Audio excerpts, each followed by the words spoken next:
আমি হুনাত আল হিমারি রাজার আদেশ নিয়ে এসেছি। রাজার? তিনি আমার কাছে কি চান? উনি ডেকেছেন। কিন্তু কেন? আমাদের কোনো গোস্তাকি হয়েছে নাকি উনি মালের ভাগ চান? আমি কিভাবে বলবো, নিজেই গিয়ে জেনে নাও। রুকাইয়া আমাকে বলেছে আব্দুল্লাহ যখন কাবাঘর থেকে ফিরে এলো আমি চোখের সামনে নূর দেখতে পেয়েছিলাম, যার চুল হর্ষের মতো। তুমি কি জানো আমি কেন ডেকেছি? জি না, জানি না। তোমাদের একজন লোক আমার গির্জাকে অসম্মান করেছে, যে আমি কোনোভাবেই বরদাস্ত করব না। ওকে আমার চাই। তোমরা হলে কি এটা মেনে নিতে? রাজা বললেন, সর্বশেষ কে আসবেন? সাতিহ বললেন, একজন মহান নবী, যিনি হবেন সকল নবীর শ্রেষ্ঠ। রাজা বললেন, কোন গোত্র থেকে আসবেন তিনি? উত্তর, এমন একজন যিনি গালিবের, ফাহারের, মালিকের, নাধিরের, কিনানের পুত্র। তোমাদের মধ্যেই কেউ আব্দুল মুত্তালিব। এরপর রাজা শেখের কাছে গেলেন, তিনিও তাকে একই কথা বললেন। শেখ তাকে বললেন, ইয়াজানের রাজত্ব শেষ হয়ে যাবে। আল্লাহর রাসূল মানুষের হক আদায় করবেন, তার দয়ায় পুরো মানবজাতির মুক্তি হবে। আল্লাহর রাসূলই বিচারের দিন পর্যন্ত রাজা হয়ে থাকবেন। রাজা জিজ্ঞেস করলেন, বিচারের দিন মানে? শেখ বললেন, বিচারের দিন হলো সেই দিন যেদিন সবাইকে মৃত্যুর পর জীবিত করা হবে এবং তার কর্মের জন্য প্রশ্নোত্তর করা হবে। তখন একটা ময়দানে সবাই সমবেত হবে। রাজা জিজ্ঞেস করলেন, আপনি সত্যি বলছেন? শেখ তাকে বললেন, আমার বলা প্রত্যেকটা কথাই সত্য। এটাই আল্লাহ তাআলার ইচ্ছা, এবং এসব তার কথা যিনি এই আসমান এবং জমিন সৃষ্টি করেছেন। তার মানে রাজার স্বপ্ন বাস্তব হবে। ইথিওপিয়ানদের সময় শেষ হতে চলেছে। ইয়েমেনেও কি সবাই এই ব্যাপারে কথা বলছে? সবাই এ ব্যাপারে অবহিত। মক্কার সবাই এ ব্যাপারে কথা বলছে। এখন ঘরে ঘরে এ কথা ছড়িয়ে গেছে। এমনকি এ খবর রাজা নাসারের কাছেও চলে গেছে, এবং তিনি তার পরিবারকে বলেছেন ইরাকে চলে যেতে। উনি পার্সিয়ান রাজাকে একটা চিঠিও লিখেছেন। তারা আলহিরাতে চলে গেছেন এবং এখন ওখানেই রাজত্ব করছেন। তুমি আমার কাছে কি বলতে এসেছো সেটা বলো। ঠিক আছে মক্কা প্রধান, অনেকদিন পর আমি আবার এই পথে বাণিজ্যের উদ্দেশ্যে বের হয়েছি। আমার খবরটা হয়তো তোমাকে খুশি করতে পারিনি, বলতেই চাচ্ছিলাম না, তবুও ভাবছিলাম একবার তোমাকে বলি। চিন্তা না করে বলে ফেলো। আমি আব্দুল মুত্তালিব, যাকে মানুষ অনেক বিশ্বাস করে, এবং আমি আমার মানুষদের বিশ্বাস কখনো ভাঙব না। আব্রাহা। আব্রাহার কি হয়েছে? একটু শুনবেন এদিকে? তুমি বসো, আমি এক্ষুনি আসছি। হারিসের আব্বা শুনছেন? কি হয়েছে আলা? আমি বন্ধুর সাথে কথা বলছি। রুকাইয়ার ব্যাপারে কথা বলতে এসেছিলাম। কথা হয়েছে ওর সাথে? হ্যাঁ, কথা হয়েছে। কি বলেছে তোমাকে? সে বলল তার ভাই ওয়ারাকা। ওয়ারাকা খুব ধর্মভীরু, আমি তাকে চিনি। কি বলেছে সে? রুকাইয়া বলল সে আব্দুল্লাহকে বিয়ে করতে চায়, কারণ আব্দুল্লাহর কপালে সে একটা নূর দেখতে পেয়েছিল। তার ভাই নাকি তাকে বলেছেন একজন নবী আসছেন, সমগ্র জাতির জন্য এক নবী আসছেন, খুব বেশি দেরি নেই। তাই রুকাইয়া আব্দুল্লাহকে স্বামী হিসেবে চাইছে। কিন্তু আব্দুল্লাহ আমিনাকে বিয়ের পর যখন আবার রুকাইয়াকে বিয়ে করতে চাইল, রুকাইয়া তার এ প্রস্তাবে রাজি হয়নি। এটাকে গোপনই রাখো। আব্দুল্লাহ এখন বাণিজ্যের কাজে সিরিয়াতে গেছে। এমনিতেই অনেক কষ্ট করছে ও। আমিনার কি খবর? আমার মনে হয় সময় কাছে চলে এসেছে হারিসের আব্বা। তুমি জোহরা আর হাসিম গোত্রের কাউকে খুঁজতে লোক পাঠাও। আর আমিনাকে এখন একদম একা রাখা যাবে না। সব সময় ওর সাথে কারো থাকতে হবে। বারাকাকে পাঠিয়ে দাও। বারাকা অনেক ছোট, ও ওখানে কি করবে? কিছুই করতে হবে না, এই মুহূর্তে শুধু আমিনার সাথে একজন থাকা দরকার। এই বারাকা, বারাকা, তুমি আব্দুল্লাহ আর আমিনার বাড়িতে গিয়ে থাকো। আব্দুল্লাহ আমিনাকে আমি খুব ভালোবাসি, আমি অবশ্যই যাব। বারাকা, আমি আব্দুল্লাহকে উপহার হিসেবে তোমাকে পাঠাচ্ছি।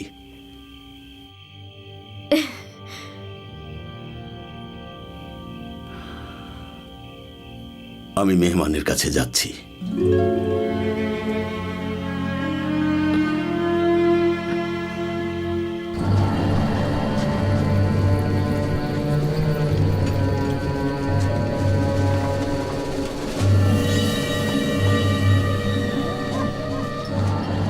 আমার মনে হয় না আব্রাহা আমাদেরকে শান্তিতে থাকতে দেবে। ওর আচরণ আমার সন্দেহজনক মনে হচ্ছে। কি চায় ও? ও কি মক্কায় কোনো দুঃসংবাদ নিয়ে আসবে?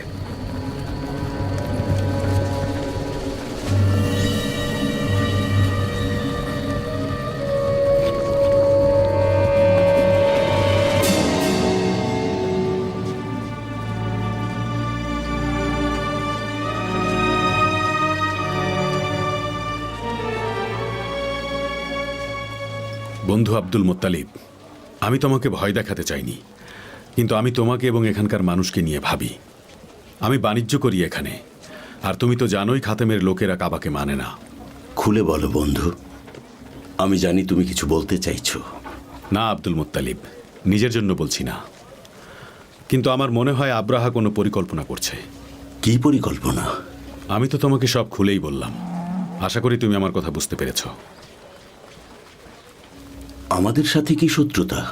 আব্দুল মোত্তালিব, সে সানাতে একটা বিশাল গির্জা বানিয়েছে এবং সে চাইছে সব মানুষ, বিশেষ করে আরবীয়রা, তীর্থের জন্য সেখানে যাক, যাতে করে ওই সানা আরবের কেন্দ্রবিন্দু হোক।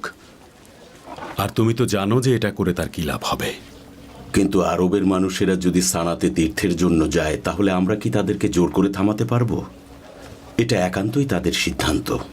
আমি কি করব? আমি নিজেকে প্রশ্ন করেছি কেন সেটা করেছে। কেন? তোমার প্রশ্নের কি উত্তর পেলে? কাবা ধ্বংস করে দেবে। কি বললে?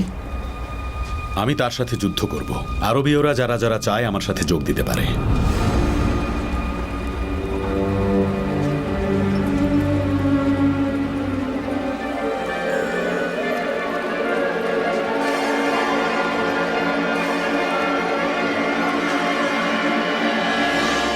যুদ্ধের জন্য সৈন্যদের প্রস্তুত করো।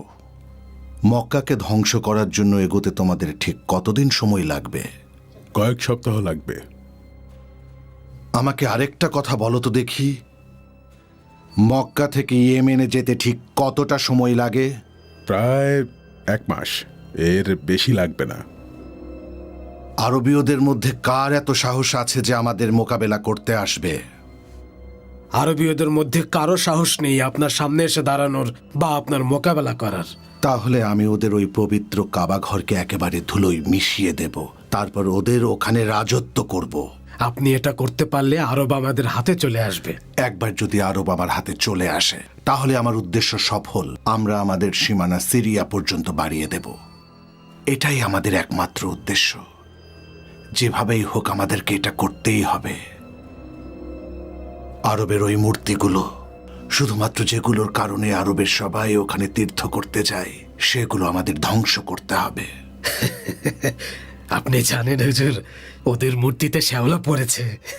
পবিত্র মূর্তিতে শ্যাওলা? ঠিক শুনেছেন হুজুর, ঠিক। আরবীয়রা যখন খেতে পায় না, ওগুলো চেটে খায়। সেটা আবার ওদের কাছে পবিত্র? একবার ভেবে দেখা, ওদের বিশ্বাস আর পবিত্র ঘর কতটা ঠুনকো।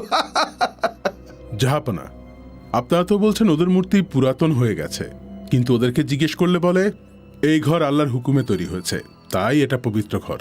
তারা আরো বলে তাদের এই পবিত্র ঘর আল্লাহর নবী ইব্রাহিম তার নির্দেশে তৈরি করেছেন, আর সেজন্যই এটা পবিত্র ঘর, এবং তারা সেখানে কোরবানি করে। ওটা নাকি পবিত্র জায়গা। পবিত্র জায়গা? কিভাবে? কারণ সেখানে আল্লাহ তাআলার বিশেষ রহমত আছে। খুন খারাপি নেই, অরাজকতা নেই, না কোনো পাপ আছে, না কোনো যুদ্ধ। তারা তো বলে একবার একজন মহিলা এবং পুরুষ পাপ কাজ করেছিল, আল্লাহ নাকি তাদেরকে পাথর বানিয়ে দিয়েছেন। তাদের নাম হলো ইসাফ আর নাইলা। ও কি বলছে এসব আসওয়াদ? ওই দুটো মূর্তির সবাই আরাধনা করে ওখানে। শুধুমাত্র আরবীয়রা ছাড়া আর কেউ পাথরের পূজা করে না। রোমান সাম্রাজ্যের সবাই তো খ্রিস্টান ধর্মের, যে ধর্ম খুব দ্রুত ছড়িয়ে যাচ্ছে, এবং কেউ এই খ্রিস্টান ধর্মের পথে কাটা হয়ে আসতে পারবে না। শুধু ওই কাবাই এখন একমাত্র বাধা। এটার জন্য খ্রিস্টান আরব দেয়াল তৈরি হবে। পার্সিয়ান রাজত্বের মধ্যে কিসরা, আনু এবং সারওয়ানের ঠিক মুখের উপরে আমাদের সময় চলে এসেছে। তৈরি হও, সবাইকে যুদ্ধের জন্য প্রস্তুত করো।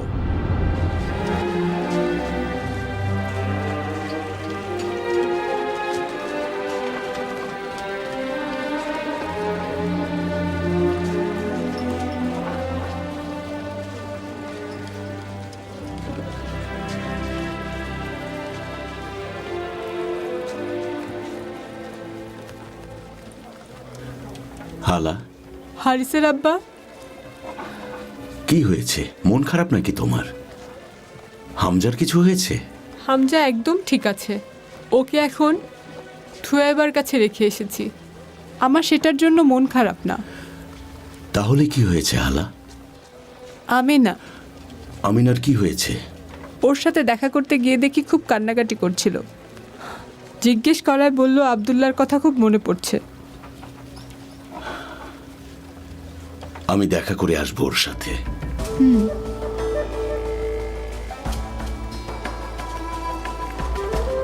হামজা,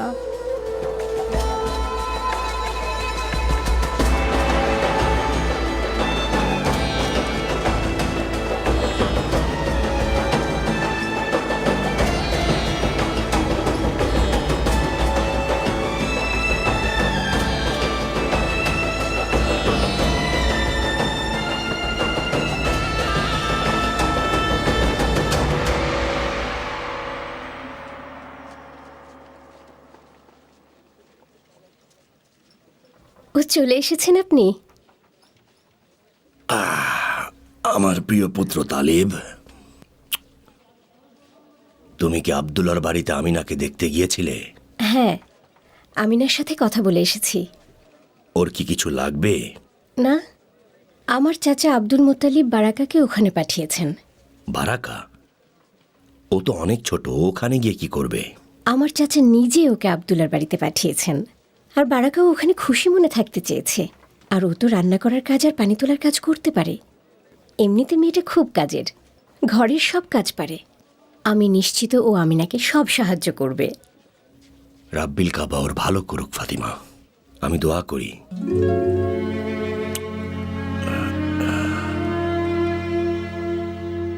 আমি তোমার সাথে একমত না ইবনে জাদান, তবুও বলো তুমি কি বলতে চাও। শোনো আবু তালিব, শোনো কুরাইশের লোকেরা, এই যে পবিত্র ঘর, যেহেতু আমরা এতদিন ধরে পবিত্র ঘরকে রক্ষা করে আসছি, তাই সামনেও রক্ষা করার দায়িত্ব আমাদের। আমাদের নিজেদেরকে নিয়ে ভাবতে হবে, আমাদের আত্মীয় স্বজনের কথা ভাবতে হবে। কারো যদি কোনো সাহায্যের দরকার হয় আমাদেরকে সাহায্য করতে হবে। যদি আমাকে জিজ্ঞেস করো, কেউ চুরি করলে হাত কেটে নেওয়া উচিত এবং আরব থেকে কিনানা পর্যন্ত সব ধরনের হারাম কাজ বন্ধ করে দিতে হবে। এবং আমি এটাও চাই না নারীরা বেপর্দা হয়ে ঘুরে বেড়াক। বলুন আব্দুল মুত্তালিব। হে মক্কা প্রধান, এজন্যই তো আপনাকে সবাই এত পছন্দ করে। আমি হাশেমের পুত্র আব্দুল মুত্তালিব বলছি। কুরাইশ বংশের কোনো কন্যা সন্তানকে আর জীবিত অবস্থায় কখনো মাটি চাপা দেয়া যাবে না। আল্লাহ বলেছেন, পুত্র সন্তানের চেয়ে কন্যা সন্তানদেরকে আমাদের বেশি ভালোবাসতে হবে। পুত্র অপেক্ষা কন্যা আমাদের কাছে বেশি ভালোবাসার। আর কোনো কন্যা সন্তানকে জীবিত কবর দেয়া হবে না। কন্যারা বড় হয়ে আমাদের ঘর সংসার সামলান, তারা সন্তান প্রসব করেন, ঘরবাড়ি সামলান, আহার তৈরি করেন। কিভাবে তাদের জীবিত পুঁতে ফেলবে? আর যখন যখন তোমরা বৃদ্ধ হয়ে যাবে, তখন একমাত্র কন্যা ছাড়া তোমাদের আর কেউ দেখবে না।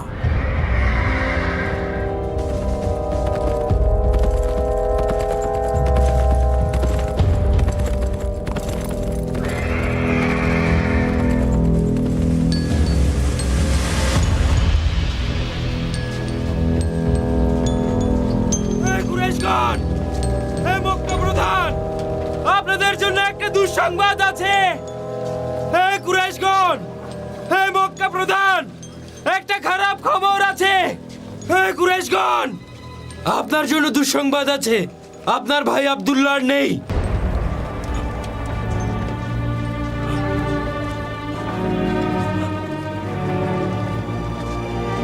আব্দুল্লাহ,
আব্রাহা মনে হয় তার সৈন্যদের নিয়ে বেরিয়ে গেছে নুফাইল। আমারও তাই মনে হয়।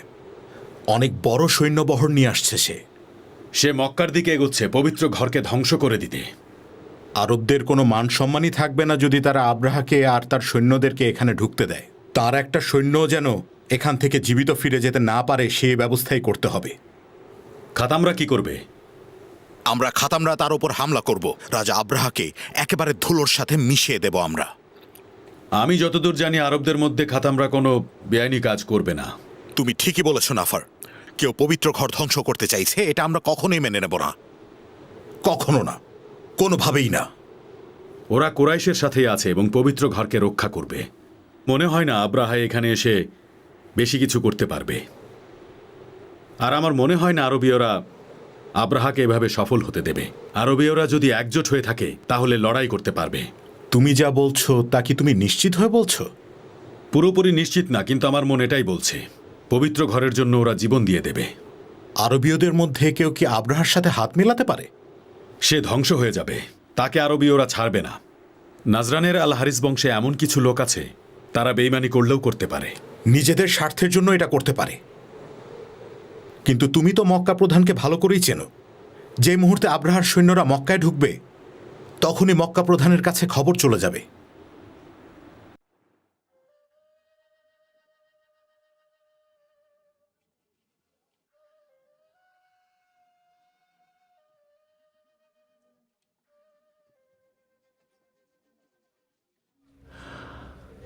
এভাবে আমাদের ছেড়ে গেলে আব্দুল্লাহ,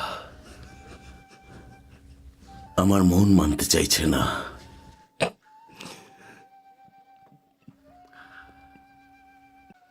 এই মুহূর্তে আমিনাকে একা রাখা একদম ঠিক হবে না। নিশ্চয়ই ও ভেঙে পড়েছে। ওর কষ্ট আমরা অনুমানও করতে পারছি না। ওর অনাগত সন্তানের জন্য এটা দুঃসংবাদ। ওর দিকে খেয়াল রাখতে হবে। ওকে একদম একা ছাড়া যাবে না। আমি আগে থেকেই সে ব্যবস্থা করে রেখেছি। ওর অবস্থাটা আমি বুঝতে পারছি।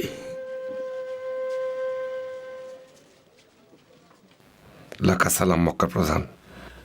লাকাসসালাম। এসো বসো আসাদ, বসো। আমি এখানে বসতে আসিনি আব্দুল মুত্তালিব। একটা খারাপ খবর আছে, কিভাবে বলবো বুঝতে পারছি না। আমার ছেলে আব্দুল্লাহর মৃত্যুর চেয়েও ভয়ঙ্কর কোনো খবর সেটা? বলুন না চাচা, কি খবর? ইথিওপিয়ানরা আব্দুল মুত্তালিব কি করেছে? জলদি বলো। ওরা এদিকে এগিয়ে আসছে। আব্রাহা তার বিশাল সৈন্যবহর নিয়ে আসছে পবিত্র কাবাকে ধ্বংস করে দিতে।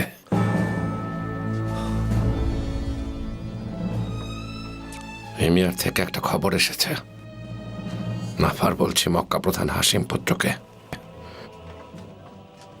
আব্রাহা তার সৈন্যবহর নিয়ে খুব দ্রুত মক্কার দিকে এগিয়ে যাচ্ছে। সাথে হস্তি বাহিনী আছে, আর পবিত্র কাবাকে তারা চিরদিনের মতো ধ্বংস করে দিতে চায়।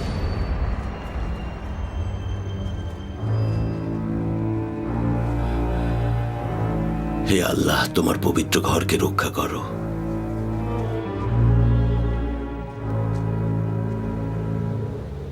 সবাই শুনুন আমার কথা। আব্রাহা আর তার সৈন্যবহর মক্কা ধ্বংস করতে এগিয়ে চলেছে। বিশাল সৈন্যবহর তার। আমরা হয়তো সবাইকে মারতে পারবো না, কিন্তু কেউ যেন বলতে না পারে যে আব্রাহা আর তার সৈন্য ইয়েমেনের উপর দিয়ে মক্কায় পবিত্র ঘর ধ্বংস করতে গেছে। কিন্তু ইয়েমেন থেকে কেউ কোনো রকম বাধা দেয়নি। এখন কি করতে হবে সেটা বলো। আমরা আমাদের তীর ধনুক দিয়েই তাদের উপর হামলা করব। তারপর মরুভূমির দিকে যাব। প্রথম আক্রমণের পর আমরা দ্বিতীয় আক্রমণের জন্য তৈরি হব। যখন সে খাতামের ভূমিতে আসবে আর সেদিক দিয়ে আব্দুল মুদানে আসবে, সেখানেও আমরা একইভাবে আক্রমণ করব। তবুও যদি সে মক্কা পর্যন্ত পৌঁছে যায়, তাহলে অবশ্যই মক্কার লোকেরা সেখানে তাকে প্রতিরোধ করবে। আমরাও করব। আর আমরা যদি আব্রাহাকে মারতে পারি, তার সৈন্যবহর দুর্বল হয়ে যাবে আর তারা অবশ্যই পালাবে।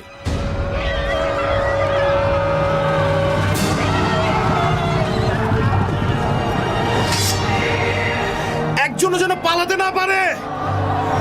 আক্রমণ! আক্রমণ!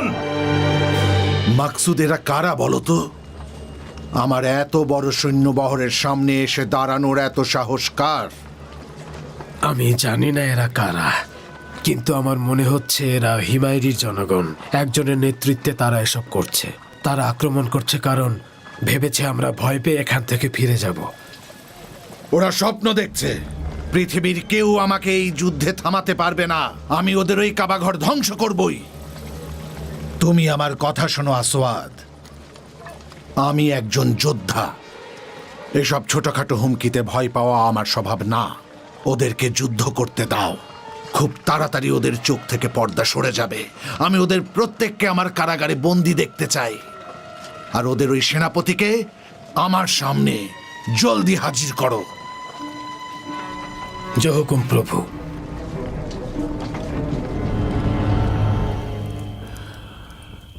আসুন কুরাইশের গণ্যমান্য ব্যক্তিরা, আমি আজ আপনাদের এখানে ডেকেছি কারণ নিশ্চয়ই আপনারা খবরটা পেয়েছেন।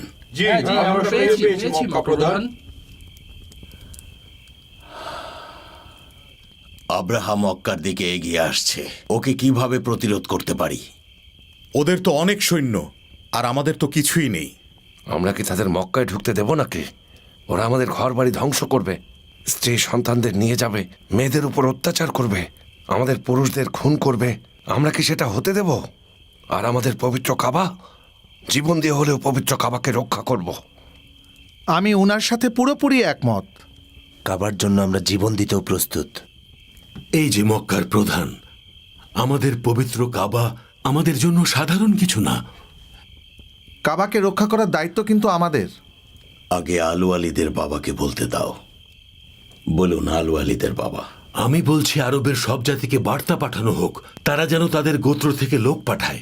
তারা যেন আমাদের সাথে এক হয়ে আব্রাহা সৈন্যদের বিরুদ্ধে লড়াই করে। ভালো বলেছেন মগিরা চাচা, কিন্তু আব্রাহার সৈন্যদের খবর আরবের সব জায়গায় পৌঁছে গেছে, তাও তো কেউ এলো না। শোনো আব্দুল মুত্তালিব, বলুন, শুনছি। আমরা কুরাইশ বংশের সবাইকে একত্র করে আমরা সবাই মিলে আব্রাহার বিরুদ্ধে লড়াই করব। বলুন আব্দুল মুত্তালিব, আপনার কি সিদ্ধান্ত? কুরাইশের গুণীজন, দেখুন এটা একটা বিশাল সমস্যা। মনে হয় না এখন আরবীয়রা আমাদের সাহায্য করে নিজেরা বিপদে পড়বে। এখন তাদের সাহায্য চেয়ে কোনো লাভ হবে না। যদি কিছু আরবীয়রা পথে আব্রাহার উপরে আক্রমণ করে, তাতেও আমার মনে হয় না খুব একটা লাভ হবে। বিশাল সৈন্যবহর নিয়ে আসছে। এখন শুধুমাত্র আমরা আল্লাহর কাছেই সাহায্য চাইতে পারি। না, শেষ পর্যন্ত আমরা আব্রাহার বিরুদ্ধে লড়াই করব। বাড়ি ফিরে যান আর আল্লাহর কাছে দোয়া করুন আব্রাহার সৈন্যবহর যেন এখানে পৌঁছানোর আগেই ধ্বংস হয়ে যায়। ইয়া রাব্বুল কাবা, তুমি আমাদেরকে রক্ষা করো। তুমি তোমার পবিত্র কাবাকে রক্ষা করো।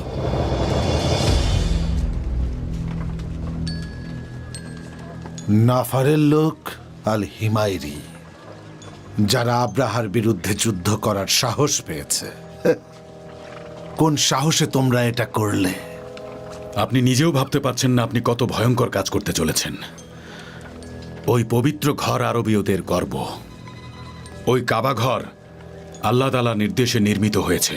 তুমি কি বুঝতে পারছো আমি তোমার সাথে কি করতে পারি নাফারি? সেটা আমি জানি না, কিন্তু আপনি যদি আমাকে জীবিত ছেড়ে দেন আপনার বিপদ হতে পারে, কথাটা মনে রাখবেন। আমাকে ভয় দেখানোর চেষ্টা করছো?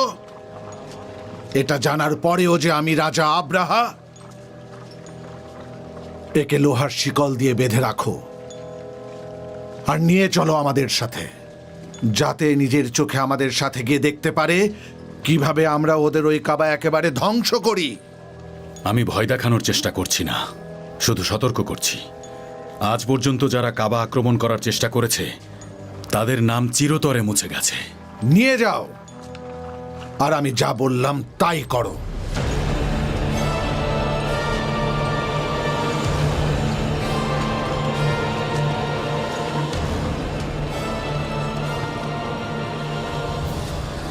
কোথায় যাচ্ছ? কি হয়েছে তাড়াতাড়ি বলুন। বলো কোথায় যাচ্ছ? কোথায় যাচ্ছেন আপনারা? আমরা আসার আগে আমরা এখান থেকে পালিয়ে যাচ্ছি। কি হয়েছে? কোথায় পালাচ্ছ? হে কাবার রব, আমাদের এখন কি করা উচিত? কোথায় মক্কার প্রধান? মক্কার প্রধান কোথায় আপনি?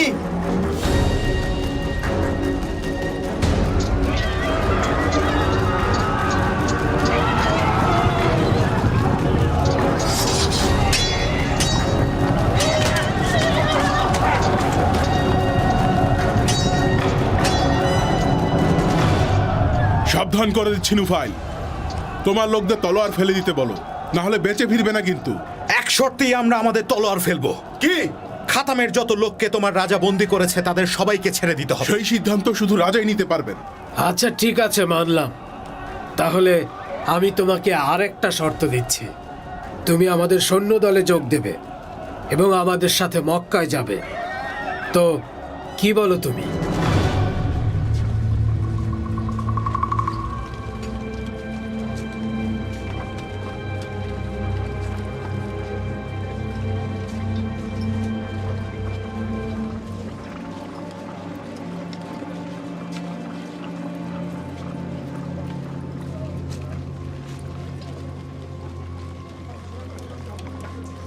কুরাইশের জ্ঞানী গুণীজন, এ কেমন সংকট এসে পড়ল আমাদের উপর। আব্রাহার সৈন্যবহর তো একেবারে কাছে চলে এসেছে, কিন্তু তাদের মক্কায় আসার পথে আমাদের বন্ধু নাফার আক্রমণ করেছে। নোফাইল ইবনে হাবিব ও খাতাম গোত্রকে সাথে নিয়ে আক্রমণ করেছে, আর অন্যদিকে আব্দুল মোদানের লোকেরাও প্রতিরোধ করে তুলেছে। এখন যদি আমরা শুধুমাত্র কুজ্জাহ, কিনানা, আলা হাবিস থেকে লোকজনকে একত্র করতে পারি, বিশেষ করে যারা তলোয়ার চালাতে পারে, তাহলে ভালো হতো। আরবের বাকি গোত্রদের ক্ষেত্রে আপনার কি বলার আছে মক্কা প্রধান? আব্রাহার সৈন্যদের সামনে লড়াই করার মতো অবস্থা আরবের অন্য গোত্রদের নেই। তার মানে আমাদেরকে এই আব্রাহার বিশাল সৈন্যবাহিনীর সাথে লড়তে হবে? ঠিক বলেছেন আপনি। কি ভাবছো আব্দুল মুত্তালিব? বলো, মক্কার মানুষ তোমার বিরুদ্ধে যাবে না। ওয়ারাকা, তুমি তো অনেক বিষয় জানো, তুমি কিছু বলো আমাদের। জি মক্কা প্রধান, কুরাইশ গোত্র যদি প্রস্তুত থাকে আব্রাহার বিরুদ্ধে লড়তে দিন। আমার মনে হয় না আব্রাহা আপনাকে কিছু করবে। তার একটাই মাত্র উদ্দেশ্য, তা হলো পবিত্র কাবা ঘরকে ধ্বংস করা। সে ভাবছে যদি কোনোভাবে কাবা ঘরকে ধ্বংস করে ফেলা যায়, তাহলে সব তীর্থযাত্রীরা গিয়ে তার গির্জায় তীর্থ করতে শুরু করবে। কেন সে পবিত্র কাবাকে ধ্বংস করতে চাইছে? ইয়েমেনের মানুষ নিশ্চয়ই তাকে সতর্ক করেছে, নিশ্চয়ই তাকে বলেছে কাবা আমাদের কাছে কতটা পবিত্র, এখানে কেউ কখনো আক্রমণ করতে পারে না, কেউ যদি সাহসও করে আল্লাহ তাকে ধ্বংস করে দেবে। আমার মনে হয় খবর তার কান পর্যন্ত পৌঁছে গেছে, কিন্তু তাকে আরেকজন বুদ্ধি দিচ্ছে। মাকসুদের পুত্র আল আসওয়াদ, সেও নাজরান গোত্রের লোক, আর রোম এই মুহূর্তে তাদের পাশে গিয়ে দাঁড়িয়েছে, কারণ তারা হিজাজ দখল করতে চায়। হিজাজ রোমের সীমানার একদম কাছে। তারা তাদের সীমানা বাড়াতে চাইছে, আদান এবং আভিয়ান থেকে তিহামা, হিজাজ এবং সিরিয়া পর্যন্ত।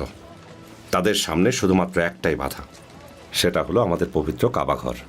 তুমি এত কিছু কিভাবে জানলে? কুরাইশের জ্ঞানী গুণীজন। আপনারা জানেন আমি একজন বণিক, বিভিন্ন জায়গায় আমাকে বাণিজ্য করতে যেতে হয়, নানান দেশের মানুষের সাথে আমার কথা হয়। আব্রাহা হিজাজের লোকদের উপর জোর খাটাচ্ছে, তাদেরকে খ্রিস্টান বানাতে চাইছে, তার মানে কাবাঘর তো ধ্বংস করবেই। ঠিক বলেছ ওয়ারাকা, আব্রাহা বিশাল বড় পরিকল্পনা নিয়ে এসেছে। পার্সিয়ানদের মুখোমুখি হয়ে তার সাম্রাজ্য আদান সমুদ্র থেকে সিরিয়া পর্যন্ত বিস্তার করতে চায়। এর ফলে রোমানরা ভারত মহাসাগরে পৌঁছে আরবদের সাথে মৈত্রী চুক্তি করবে।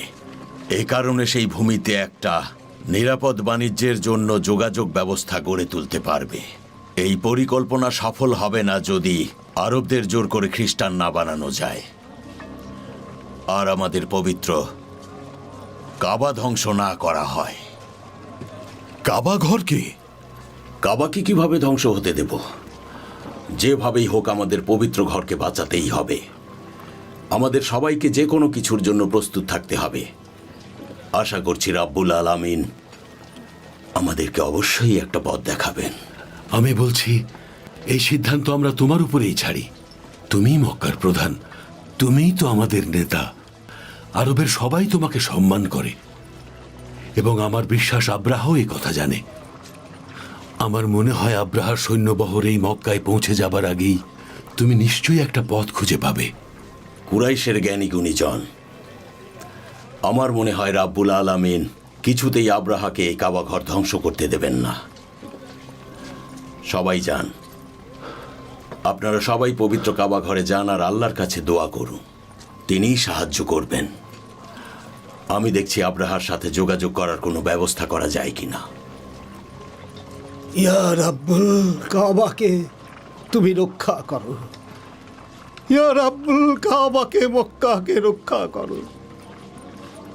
হে প্রভু হুবাল, সাহায্য করো প্রভু হুবাল।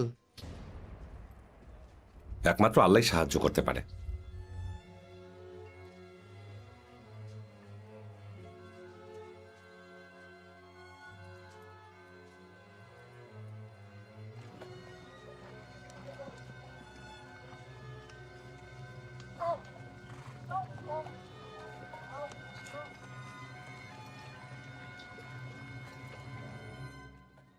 ওই হিমায়রিকে নিয়ে এসো, আর সাথে ওই নুফাইলকেও আনো। শোনো হুনাতা, বলুন মালিক। মক্কাতে পৌঁছতে আমাদের আর কতদিন সময় লাগবে? কয়েকদিনের মধ্যে উকাজে পৌঁছে যাব, তারপরেই আমরা নাখলায় পৌঁছে যাব। নাখলার পাশেই মক্কা। খুলে দাও এদেরকে।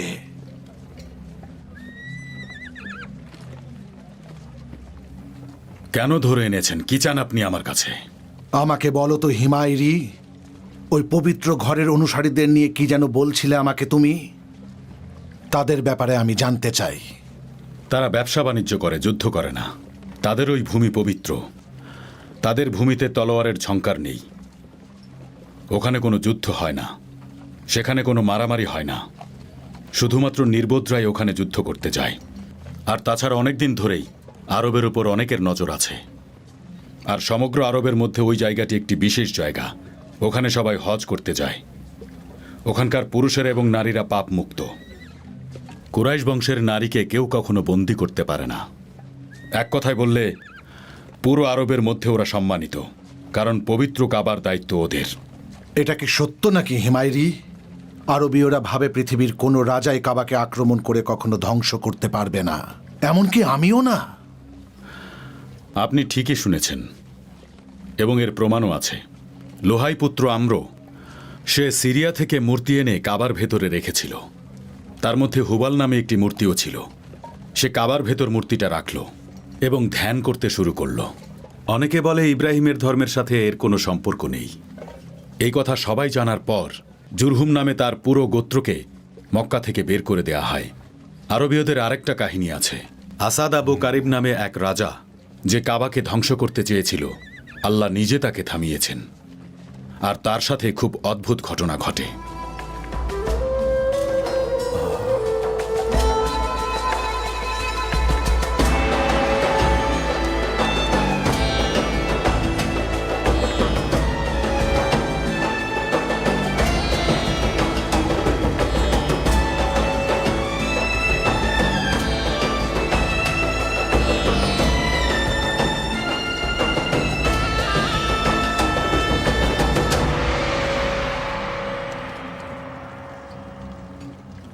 আচ্ছা, আমাকে রাজা আবু কারিবের গল্পটা বলো তো হিমিয়ারি। শোনার জন্য অধীর আগ্রহে বসে আছি। আরবের লোকেরা বলে যে রাজা আবু কারিব একজন মূর্তির পূজারী ছিল। একদিন আল হিজাজে আক্রমণ করার উদ্দেশ্যে বের হয়ে গেল। যখন সে হুজাইল পার হলো, তারা তাকে বলল, দয়া করুন মালিক, হুজাইল গোত্রের লোকেরা খুব গরিব, কিন্তু তারা এমন একটা ঘরের সন্ধান দিতে পারেন যেখানে হিরে জহরতের কমতি নেই। সে যেন সেখানে গিয়ে আক্রমণ করে। সেই পবিত্র ঘরটি ছিল মক্কায়, তার নাম কাবা। তারপর রাজা আবু কারিব মক্কায় পৌঁছালেন কাবায় আক্রমণ করতে, কিন্তু দুজন জ্ঞানী মানুষ তাকে থামালেন। তারা তাকে বললেন, রাজা আবু কারিব, আজ পর্যন্ত যারাই পবিত্র কাবার ঘরে আক্রমণ করতে চেয়েছে, সে তার সৈন্যসহ মরুভূমির উপর ভয়ঙ্কর এক মৃত্যু উপহার পেয়েছে। রাজা আল কারিব, মহান আল্লাহ তালার নির্দেশে এই পবিত্র কাবা ঘর নির্মাণ করা হয়েছে। আপনি যদি সেটাকে ধ্বংস করতে চান, তাহলে এর পরিণাম কিন্তু ভয়ঙ্কর হবে। তারপর আবু কারিব তাদের দুজনকে বললেন, তাহলে আমি পবিত্র কাবা ঘরে পৌঁছানোর পরে কি করব বলুন আমাকে। জ্ঞানী লোক বললেন, সবার মতো আপনিও সেখানে সিজদা করুন, কাবার চারদিকে ঘুরুন এবং কাবার সম্মানে আপনার মাথার চুল কাবার উদ্দেশ্যে কামিয়ে ফেলুন এবং যতক্ষণ কাবার মাটিতে থাকবেন সিজদা করুন। তখন রাজা বললেন, কেন আমি এসব করব সেটা বলুন আমাকে। তারা রাজাকে বললেন, আল্লাহ তাআলার নির্দেশে আমাদের পিতা ইব্রাহিম এই পবিত্র ঘর নির্মাণ করেছেন, তাই আপনাকে বলছি, কিছু মানুষ পবিত্র ঘরে মূর্তি ঢুকিয়েছিল এবং পবিত্র কাবা ঘরকে অপবিত্র করেছিল। রাজা আবু কারিব তাদের কথা শুনলেন এবং বিশ্বাসও করলেন। তিনি হুজাইল থেকে একজনকে নিয়ে এলেন, যে তাকে কাবা ঘরে আক্রমণ করতে বলেছিল। রাজা তাদের হাত পা কেটে ফেলেন। তারপর তিনি মক্কার দিকে এগোলেন এবং সেখানে গিয়ে তিনি মাথার চুল কামিয়ে ফেললেন। তিনি 6 দিন পর্যন্ত পবিত্র কাবা ঘরে ছিলেন এবং বিশাল একটি চাদর দিয়ে কাবা ঘরকে ঢেকে দিলেন। তিনিই প্রথম মানুষ যিনি কাবা ঘরকে ঢেকেছিলেন। তারপর তিনি নির্দেশ দিলেন পবিত্র ঘরকে পরিষ্কার করতে এবং এখানে যেন কেউ মৃত প্রাণী না আনে। তার জাতিকে নির্দেশ দিলেন এবং তিনি একটি লোহার দরজাও তৈরি করে দিলেন। সেদিনের পর থেকে তার জাতি পবিত্র কাবা ঘরকে প্রত্যেকে নিয়মিত সেজদা করতে থাকেন। তিনি তার গোত্রকে আরও বললেন যে এই কাবার মাটি পবিত্র, সেখানে যেন কখনো কোনো নারীর প্রতি অত্যাচার করা না হয়, নাবালক শিশুকে অত্যাচার করা না হয়। কাবায় কেউ আক্রমণ করতে এলে যেন সবাই রক্ষা করে। যদি কেউ কাবাকে আক্রমণ করতে চায় তাহলে তার ধ্বংস খুব নিকটে। আমি ধ্বংস করব ওই কাবাকে।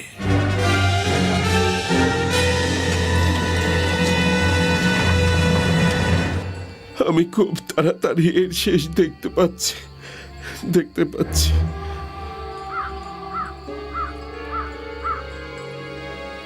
আপনি কি চান বলুন আমাদেরকে, ইবনে হাইবান? উনি সিরিয়া থেকে এসেছেন। উনি একজন বিশিষ্ট ব্যক্তি। উনি যদি পানি চেয়ে হাত তোলেন, অঝরে বৃষ্টি হয়। ও জিউসের অনুসারী, হে কুরাইশ, আন্নাদির আর কোয়াইনুকার বংশধর, যখন আমি সিরিয়া থেকে তোমাদের মাঝে এসেছিলাম তখন কিভাবে ছিলাম বলো? আপনি সব সময় সৎ ছিলেন। আপনার প্রার্থনাতেই এই শুকনো মরুভূমিতে বৃষ্টি হতো। আমার কাছে বোকা সেজো না। আমি তোমাদের সামনে এই জন্যই এখন কথা বলছি, কারণ আমি জানি খুব শীঘ্রই আমার মৃত্যু হতে চলেছে। কি মনে হয় তোমাদের, কেন আমি সিরিয়া ছেড়ে তোমাদের মাঝে এসেছি, যেখানে সারাবার খাবারের লহর বইত? সে আরামের জায়গা ছেড়ে আমি ইয়াত্রিবের এই শুকনো মরুভূমিতে কেন পড়ে আছি? সেটা আপনিই ভালো জানবেন, ইবনে হাইবান। ঠিক আছে, মন দিয়ে শোনো। আমি এখানে এসেছিলাম এক নবীর আগমনের কথা শুনে। তার আগমনের সময় সন্নিকটে তিনি ইয়াত্রিবে এসে থাকবেন। আমি জানি তিনি সৃষ্টিকর্তার নির্দেশিত পথ আমাকে দেখাতে পারেন, যে পথ আমি এতদিন ধরে সন্ধান করে এসেছি।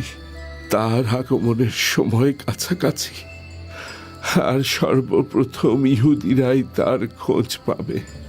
আমি তোমাদের সতর্ক করছি। জি, আমরা অপেক্ষায় থাকব। সৃষ্টিকর্তা সাক্ষী, তোমাদের কাছে বার্তা পৌঁছে দিলাম।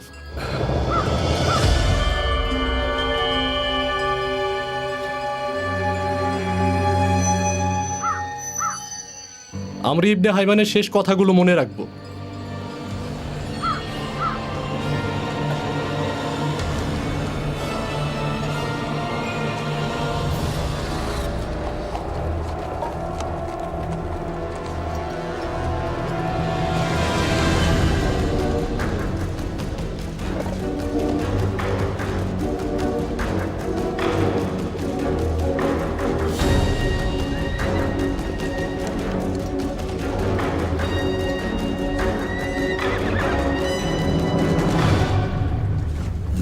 প্রভু, একটা কথা বলো আসওয়াদ।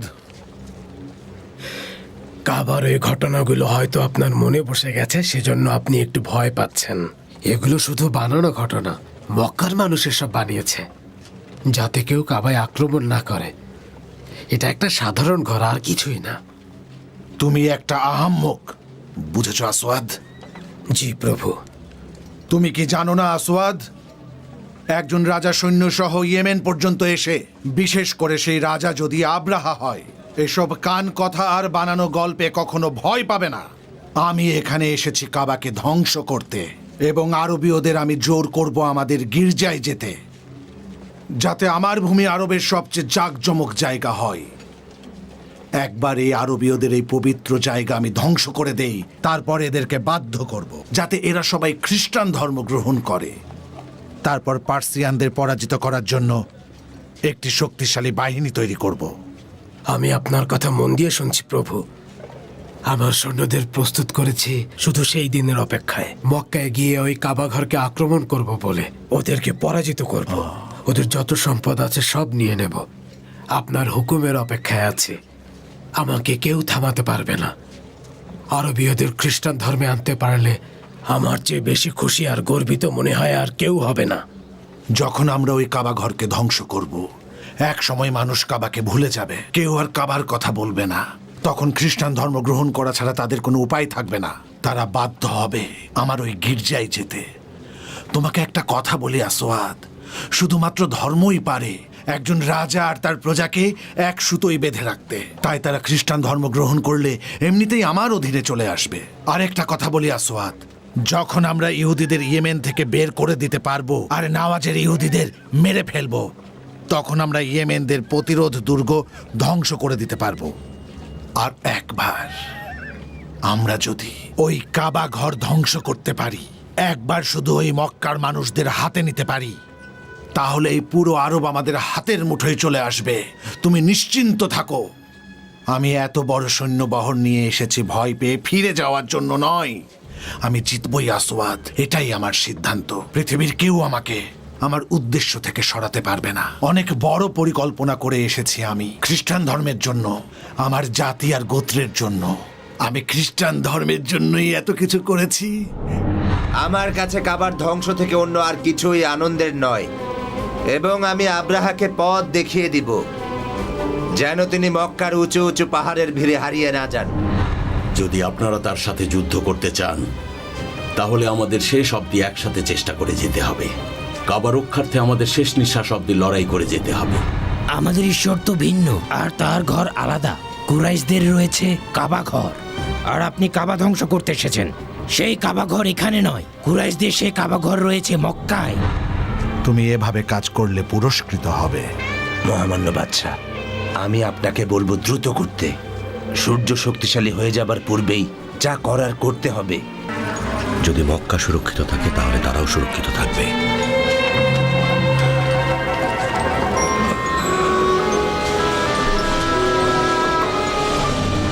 ধৈর্য ধরো, সকল পশু ফিরিয়ে আনবো।